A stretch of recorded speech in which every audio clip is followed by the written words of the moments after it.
Luís Menor compareceu esta mañá para dar conta dos asuntos aprobados en Xunta de Goberno esta mañá, que nesta ocasión foron 643.000 euros para asociacións veciñais, clubes deportivos e AMPAs. Creemos que é moi importante que haxa unha estabilidade, e iso foi falado cos clubes, cas federacións, cas AMPAs, e entendemos que o grado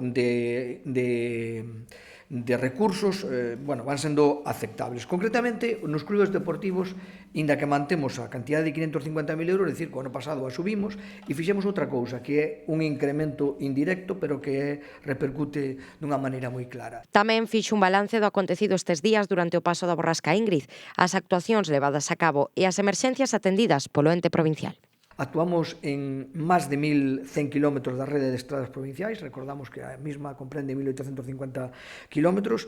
A Diputación, para facer frente a este temporal, dispuxo dun equipo composto por 65 persoas pertenecentes ao Parque de Maquinaria e Área de Infraestructuras, persoal propio da Diputación. Este outras cousas que se nos achacan, que se temos moito gasto en personal, entre outras cousas é porque prestamos os servicios de xeito directo.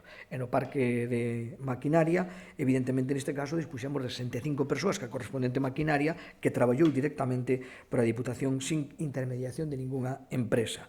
Empregamos case 300 toneladas de sal, neste caso, 294 exactamente, repartidas xeográficamente según as necesidades.